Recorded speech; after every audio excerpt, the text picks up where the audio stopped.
날마다 행복한 묵상 2023년 32번째죠. 오늘은 주님의 기도입니다. 하나님 말씀은 마태복음 6장 9절에서 13절까지의 말씀입니다. 그러므로 너희는 이렇게 기도하라. 하늘에 계신 우리 아버지여, 이름이 거룩히 여김을 받으시오며 나라가 임하시오며 뜻이 하늘에서 이루어진 것 같이 땅에서도 이루어지리이다. 오늘 우리에게 일용할 양식을 주시옵고 우리가 우리에게 죄 지은 자를 사하여 준 것 같이 우리 죄를 사하여 주시옵고 우리를 시험에 들게 하지 마시옵고 다만 악에서 구하시옵소서. 나라와 권세와 영광이 아버지께 영원히 싸움나이다. 아멘. 자, 묵상 1번입니다. 주님께서 제자들에게 기도를 가르쳐 주게 된 동기가 무엇입니까? 주님께서 제자들에게 이 기도를 가르쳐 주게 된 동기가 누가복음 11장 1절에 나와 있습니다. 예수께서 한 곳에서 기도하시고 마치심에 제자 중 하나가 여짜오되 주여, 요한이 자기 제자들에게 기도를 가르친 것 같이 우리에게도 가르쳐 주옵소서. 그러니까 예수님께서 기도를 마치고 이렇게 나오니까 제자들이 요한의 제자들도 그 당시 요한뿐만 아니라 여러 선생들이 랍비들이 이렇게 기도해라 그렇게 가르쳐준 기도들이 있었습니다. 그래서 요한의 제자들도 이렇게 가르치고 누구도 하는데 예수님 당신도 우리에게 이런 기도를 가르쳐 주셨으면 좋겠습니다. 그렇게 이제 요청을 했고 또 주님께서 기도를 가르쳐 주십니다. 왜 제자들이 주님께 이런 기도의 요청을 하게 됐습니까? 오늘 본문을 보니까 기도를 마치심에 예수님은 늘 기도하셨던 분입니다. 늘 기도하셨다. 예수님은 하나님이십니다. 그래서 그분은 당신이 원하시면 뭐든지 하실 수 있는 그런 분입니다. 그럼에도 불구하고 그분이 왜 기도를 합니까?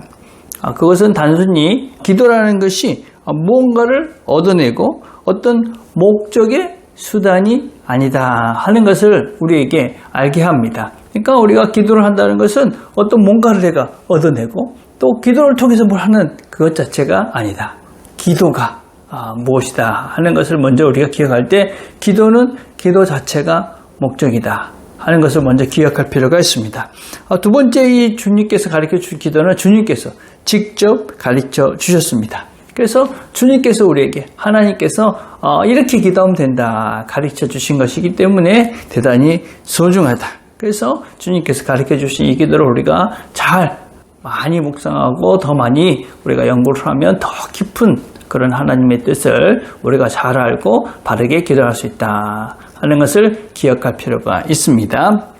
자, 2번입니다. 기도의 목적은 무엇입니까? 그러므로 6장 8절 그리고 6장 9절의 그러므로를 연결하여 생각해 봅시다. 6장 8절에 보니까 그러므로 그들을 본받지 말라. 구하기 전에 너에게 있어야 할 것을 하나님 너희 아버지께서 아시느니라. 그러므로 그 앞에 어떤 내용이냐면 이방인들의 기도에 대해서 나와져 있습니다. 이방인들은 기도를 오래 해야지 또 중언부언을 막 이렇게 많이 해야지 하나님께서 들으신다라고 생각하는 사람들이다. 그렇게 이야기를 하고 있습니다. 그리고 주님께서 뭐라고 얘기하시냐면 하나님께서는 너희들이 필요한 것을 하나님은 다 알고 계신다. 그렇게 이야기를 하고 있는 것입니다. 그래서 우리가 이런 말씀들을 통해서 무엇을 우리가 알 수 있느냐 하면 이방인들의 기도를 생각해 볼 때 그들이 생각하는 기도는 뭔가 내가 원하는 것을 얻는 수단으로서 기도를 사용하고 있었구나 하는 것을 알 수 있고 또 다른 것은 기도를 많이 해야지. 그러니까 어떤 정성과 치성을 들이는 것이 기도라고 생각을 했던 것이죠. 그래서 내가 원하는 것을 얻기 위해서 우리가 뭔가를 이렇게 정성을 들이고 뭔가 이렇게 우리가 뭔가를 하나님께 드리면 하나님이 그것에 대해 보상으로 뭔가를 주신다. 그래서 여전히 기복적인 기브 앤 테이크 같은 그런 것이 기도라고 이 사람들은 오해를 했다. 그렇게 말씀하고 있는 것이죠.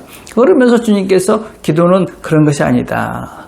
그러므로 이렇게 기도하라. 이렇게 말씀을 하고 계시는 것입니다. 자, 3번입니다. 주님은 우리가 기도하는 대상이 누구라고 말씀하십니까? 무슨 의미인 것 같습니까? 어떻게 우리에게 누구에게 기도하라고 얘기하냐면 하늘에 계신 우리 아버지. 그렇죠. 이 하늘에 계신 분입니다. 하늘이라고 이야기할 때 이 하늘을 우리가 잘 이해를 해야 됩니다. 저 멀리 있는 하늘 그런 개념이 아닙니다. 우리는 이 하늘이라는 것은 단순히 땅과 구분되는 그런 차원의 것이 아닙니다. 이 하늘이라는 원래 헬라어 말은 우라노스라는 말입니다. 우라노스. 그런데 주님께서 가르쳐 주신 이 기도에는 우라노시스, 그래서 복수를 사용하고 있습니다. 그러니까 영어 성경에는 또 heavens 이렇게 번역된 책들이 있습니다. 바른 번역입니다. 하늘들, 그런 것이죠. in the heavens, 하늘들에 계신 아버지, 이렇게 되어 있습니다. 그러니까 하늘들이라는 것은 무엇입니까? 모든 세상 속에, 그러니까 하나님이 만드신 모든 세상 속에 어디든지 편지에 계시는 그 하나님, 그런 의미를 갖고 있는 것이 하늘에 계신 아버지. 그래서 그 하나님은 모든 곳에 계시는 분이기 때문에 여기도 계시고 저기도 계시고, 또 그리고 우리가 어떤 일을 해도 계시고, 그래서 하늘에 계신 아버지, 그분은 어디에 계시기 때문에 우리가 기도하면 들으시는 분이다. 어디서나 우리가 기도할 때 들으시는 분이다. 그런 의미를 먼저 갖고 있습니다. 아버지. 우리는 아버지 이렇게 생각하면 부모를 생각해야 되죠. 아버지가 될 수도 있고 어머니도 될 수 있고 남자의 개념은 아닙니다. 근데 우리가 먼저 알아야 될 것은 인간 부모는 부족합니다. 그렇기 때문에 잘못 우리가 인간적인 그 부모의 형상을 그대로 하나님께로 갖다 놓으면 오해될 소지는 충분히 있는 것 같습니다. 그래서 먼저 우리는 기억해야 될 게 이 아버지, 온전한 아버지의 모습을 사실은 인간 부모가 닮아가야 되는 것이죠. 그래서 온전한 아버지는 어떤 모습입니까? 우리가 성경의 예화를 보면 돌아온 탕자의 비유를 알죠. 그 아버지는 이미 아들이 오기 전부터 그를 용서하고 그를 사랑하고 있었습니다. 그 용서와 사랑의 아버지. 그게 이제 하나님 아버지의 모습입니다. 그래서 우리 아버지는, 부모들은 이 용서와 사랑의 이미지를 가지고 우리 자녀들에게 다가야 되는 것이죠. 그래, 우리 아버지는 어떤 분이냐? 하나님 아버지는 어떤 분이냐? 그분은 우리를 모든 것들을 용서하시고 늘 모든 것들을 사랑하시는 분이다. 그 사랑과 용서의 아버지, 그분께 우리는 기도하는 것이다. 그리고 우리 아버지입니다. 우리 아버지. 우리 아버지라는 개념은 내 아버지가 되지만 동시에 너의 아버지도 된다. 우리 모두를 사랑하는 분이다. 그래서 우리는 서로가 하나님의 사랑받고 있는 그런 존귀한 존재들이다. 그래서 나도 귀하고 너도 귀하다. 하나님의 사랑을 받는 존재들이기 때문에.